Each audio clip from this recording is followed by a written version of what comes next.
The unseen captain, your subconscious mind at the helm. You are not in control of your life, not in the way you think you are. You believe your conscious mind makes the big decisions. You think you choose your path with logic and reason. You think your willpower drives your success. This is what society teaches you. It is a powerful story, but it is not the complete story. The truth is deeper. The truth is simpler. Another force is running the show. This force is your subconscious mind. It is the unseen captain of your ship. It steers you through the waters of your life, day after day, moment after moment. Most of your actions, feelings, and choices are not conscious. They are automatic. The two minds, conscious choice versus subconscious programming. To truly grasp this, you must see the mind as two distinct parts.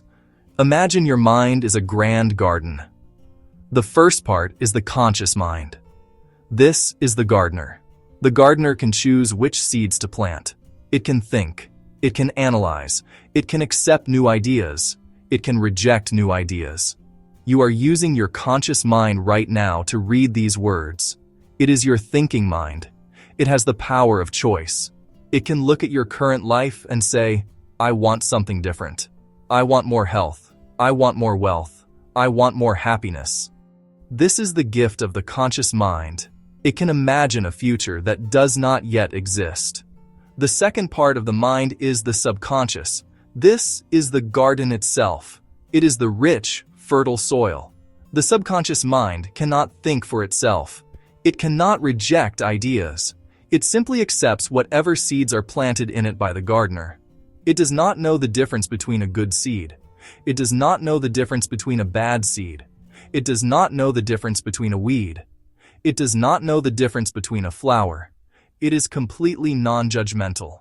Its only job is to take the seeds it is given and make them grow. It does this with incredible power and consistency. Whatever is planted in the subconscious soil will, with time and repetition, grow and become a reality in your life. Conscious, educated mind. Subconscious, emotional mind. What is a paradigm? Your mental operating system. Bob Proctor used a specific word for this deep subconscious programming. He called it a paradigm. A paradigm is not just one single belief. It is a multitude of habits and beliefs bundled together. It is your mental operating system. It is the software that runs your life automatically. Your paradigm controls your perception of reality. It filters all the incoming information from the world and presents you with a version of events that matches your programming. It controls your use of time. It controls your creativity. It controls your effectiveness. It controls your income. Your paradigm dictates your logic and your behavior. Think of it like the automatic pilot in an airplane. The pilot, the conscious mind, can set a destination. But once the automatic pilot, the paradigm, is engaged, it takes over. It makes thousands of tiny adjustments to keep the plane on its pre-programmed course. If a strong wind tries to push the plane off course, the automatic pilot immediately corrects it. Your paradigm does the exact same thing. You can consciously set a new goal, like doubling your income. But your paradigm is programmed for your current income level. As soon as you start to drift too far above that level, your paradigm will kick in. It will create thoughts, feelings, and urges that bring you right back down to your normal. Paradigms are formed through repetition, ideas passed down from one generation to the next. It is not genetics. It is the passing down of a paradigm. The paradigm becomes the lens through which you see the world. It determines what you see as possible. It is your box of limitations. The creative loop: thought, feeling, action, result. How does a paradigm keep you stuck? It works through a simple, powerful cycle. Bob Proctor taught this 4-step loop. Understanding it is like finding the schematic for your mind. It shows how your inner world creates your outer world. The first step: thought. Everything begins with a thought. You can think anything you want. Think about success. Think about failure. Think about abundance. Think about lack. This is your creative power. Second step: feeling. This is where the magic happens. Holding a thought impresses it on your subconscious emotional mind. That impressing causes a chemical reaction in your body. It generates a feeling. Thoughts alone have little power. Feeling, emotion, gives the thought energy. Think worry, feel anxiety. Think gratitude, feel peace. Your feeling indicates what's in your subconscious. Your body is the ultimate truth teller. It does not lie. Third step, action. Feelings dictate behavior. They drive your actions. Feel anxious, feel worried. Body goes into fight or flight. Actions become defensive, hesitant, small. Feel confident, feel enthusiastic. Body expands. Actions become bold, decisive, creative. Final step, result. Your actions always produce results in the physical world. Bold, confident actions, one set of results. Hesitant, fearful actions, a different set of results. Key. Your results reinforce original thoughts and beliefs. Start with lack, lead to worry, lead to hesitant actions. Get poor results. Poor results seem to prove the original thought. I knew it was not going to work. This reinforces the belief. This strengthens the paradigm. This restarts the loop. People stay stuck for years or a lifetime. They are caught in a self-perpetuating cycle. To change your life, consciously interrupt this loop. Section 5. Vibration, the language of the universe and your feelings. Bob Proctor often said, "You do not get what you want, you get what you are." What does this mean? It means your results are not a match to your wishes. They match your character, your identity, your dominant feeling state. He explained this using the concept of vibration. Science says everything is energy, nothing is solid. Everything vibrates. Your thoughts are energy. Your emotions are energy. Your body is energy vibrating fast. You are a walking, talking, transmitting tower, broadcasting a frequency 24/7. What determines your frequency? Your feelings. Your emotions are the conscious awareness of your vibration. When you feel emotions like fear, doubt, worry, anger, you are in a low, chaotic vibration. When you feel emotions like love, joy, gratitude, peace, you are in a high, orderly vibration. Think of it like a radio. Thousands of stations broadcast at once. You can't see them, but they're there. To hear one station, you must tune to its frequency. You can't tune 98.7 FM and hear 105.1 FM. It's impossible. The laws of physics. The law of vibration works the same way. All the things you want already exist. More money, better relationships, a healthier body. They exist as frequencies, possibilities in the universe. They are stations on higher frequencies. If you're vibrating in fear and lack, you're tuned low. You're not on the same channel as abundance or success, so you can't receive them. It's not the universe withholding, it's your vibrational mismatch. To attract better things, don't chase them. Don't struggle for them. Simply change your vibration. Section 6. Your inner blueprint. The power of self-image. At the very center of your paradigm, at the heart of your subconscious programming, is your self-image. This is the most important part of the entire system. Your self-image is the mental blueprint you hold of yourself. It is your own private opinion about who you are.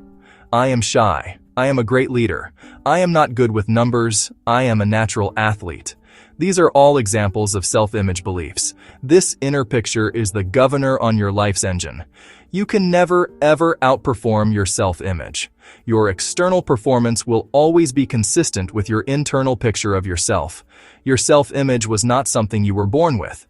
It was built, piece by piece, from your life experiences, especially from your childhood. It was formed by the comments of others. It was formed by your successes and failures. It was formed by the emotional impact of past events.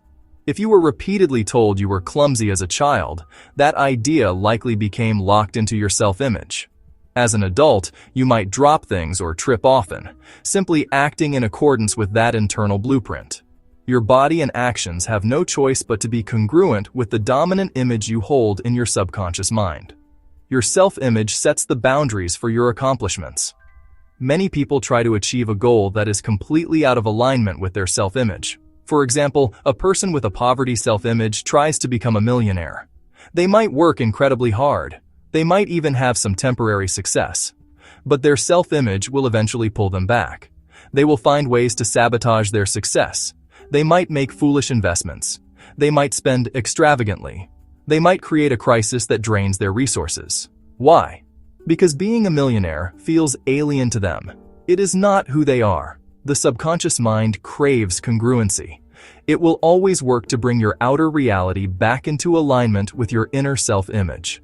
Therefore, the most powerful personal development you can ever do is to consciously and deliberately change your self-image.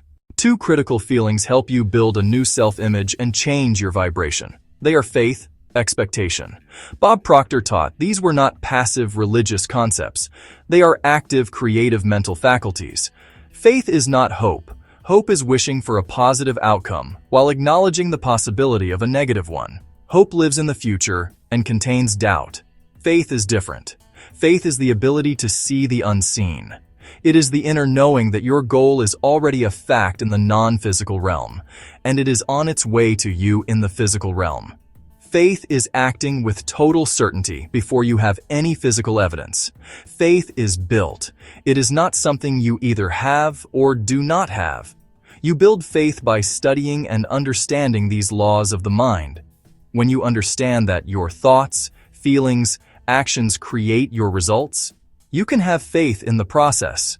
You know that if you do the inner work, the outer result is guaranteed. It is a law, just like gravity. You do not hope the law of gravity will work when you drop a pen. You know it will. You develop the same certainty about the law of vibration. You have faith in an orderly, predictable process. Expectation is the emotional partner of faith. Expectation is the feeling you carry with you throughout your day. It is a quiet, confident knowing that good things are coming to you.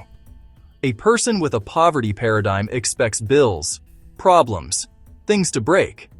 A person with a prosperity paradigm expects opportunities, checks in the mail, helpful encounters.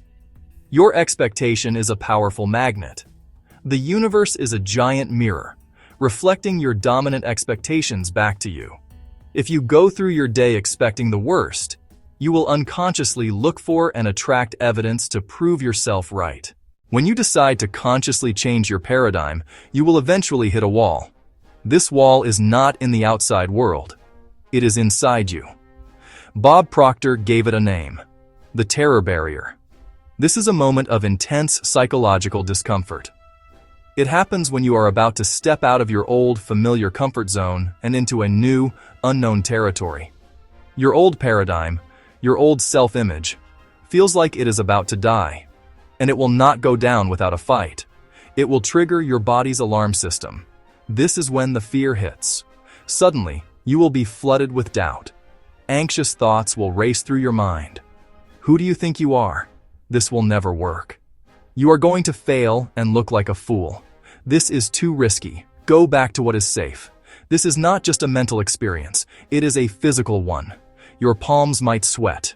Your heart might race. You might feel a pit in your stomach. This intense wave of fear is the terror barrier. It is the subconscious mind's last-ditch effort to pull you back into the safety and familiarity of your old programming. It is a sign that you are on the very edge of a major breakthrough. This is the point where almost everyone quits. They misinterpret the fear. They think the fear is a red stop sign, a warning that they are going in the wrong direction. They believe it is a signal of impending danger, so they retreat. They go back to their old habits, their old job, their old way of thinking, and the moment they do, the fear vanishes. They feel a sense of relief. Their subconscious mind says, "See, I told you. We are safe now." They have bounced off the terror barrier and landed right back in their prison of limitation. Bob taught that the terror barrier is not a stop sign. It is a green light. The fear is a confirmation that you are growing. It is a signal that you are about to shatter your old limitations and create a new level of freedom. The only way to get to the other side is to go through it. You must act in the face of the fear. You must take the next step even when your knees are knocking. When you push through the terror barrier, something miraculous happens. You do not die. You do not fail. You break through to a new level of awareness. The fear subsides, and you find yourself on a new plane of existence. You have successfully expanded your comfort zone. You have rewired your paradigm. Courage is not the absence of fear. It is acting in spite of fear. There are two fundamental ways to approach life and success. Bob Proctor called them the competitive plane and the creative plane. The competitive plane is where most of the world operates. It is based on a paradigm of scarcity and limitation. On the competitive plane, you believe there is a limited pie. If someone else gets a big slice, that means there is less for you. Comparison, jealousy, envy. It forces you to see other people as rivals. You have to beat them to get what you want. Operating on the competitive plane is exhausting. You are always looking over your shoulder, always trying to get an edge on someone else, focused on taking what already exists. Fight, struggle, manipulate. While you can achieve a certain level of success this way, it is often hollow. It comes at a high cost to your peace of mind and your relationships. You are playing a zero-sum game. Your win has to be someone else's loss. This is not a powerful or joyful way to live. It is based in the energy of fear and lack, which is a low vibration. The other path is the creative plane. The creative plane is based on a paradigm of abundance. It operates from the knowledge that there is an infinite source of all good. There is no limited pie. You can create your own pie. On the creative plane, you are not trying to take from anyone. You are focused on creating value. You are focused on bringing something new into the world that was not there before. Your mind is not on the competition. Your mind is on creation and service. How can I help people? How can I solve a problem? How can I use my unique talents to make a contribution? When you move to the creative plane, your whole world changes. You are no longer in conflict with anyone. Other successful people are not your rivals. They are your inspiration. You are working with infinite source, not against other people. Inventors, artists, entrepreneurs did not try to take a better piece of the existing market. They created a whole new market. Wealth flows to you on the creative plane as a natural byproduct of the value you are creating. You move from struggle to flow. You move from scarcity to abundance. Your primary aim is not to get, but to give. And in the giving, you open the channels to receive in ways you could never have imagined. You now understand the system. You know that your paradigm is running you. But knowledge is not power. Applied knowledge is power. So how do you start to fix it? You can begin the process of reprogramming your paradigm in just 20 minutes a day. This is not a magic pill. It requires consistency. But it is simple, and it is effective. 5-min goal card, 10-min visualize, yach feel. 5-min affirm plus action. You must do this every single day, preferably in the morning, to set the tone for your day. First, for 5 minutes, define your goal. Get a blank card. Get a piece of paper. Write down your primary goal in the present tense, as if you have already achieved it. Do not write, "I will earn $10,000 a month." Write, "I am so happy and grateful now that I am earning $10,000 a month." Be specific. This conscious act of writing impresses the idea upon your subconscious mind. It is you, the gardener, choosing a specific, powerful seed to plant. Read this card over and over for the full 5 minutes. This step focuses your conscious mind. Second, for the next 10 minutes, visualize and feel. Close your eyes. See yourself as having already achieved your goal. What does it look like? Where are you? Who are you with? Make the mental movie as vivid and detailed as possible, but seeing is not enough. You must generate the emotion. How would you feel if your goal were a reality right now? Feel the joy. Feel the gratitude. Feel the relief. Feel the confidence. This step is the most important. The feeling is the fuel that impresses the idea upon your subconscious. It is you, fertilizing the seed with emotion and changing your vibration. Third, for the final 5 minutes, affirm and act. Open your eyes. Take your goal card and read it aloud with conviction and feeling. Say, "I am so happy and grateful now that..." Feel the truth of it in your body. Then, And this is key. Immediately take one small physical action toward your goal. I am so happy and grateful now that I am earning $10,000 a month. It does not have to be a giant leap. Send one email, make one phone call, read one page of a relevant book, do one push-up.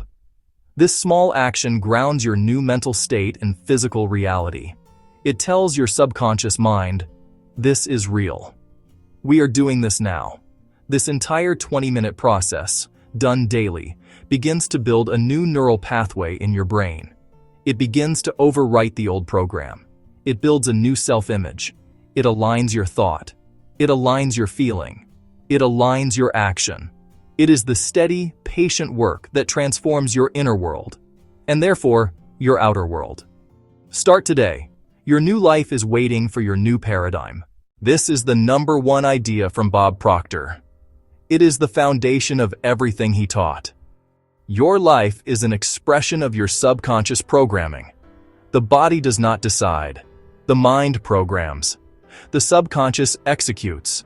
Once you understand this, you stop forcing behavior. You reprogram beliefs. You upgrade self-image. You shift vibration. You allow new behavior to emerge. You are not here to struggle. You are here to become aware. Awareness changes vibration. Vibration changes results. True change happens when the gardener and the garden begin to work together in harmony.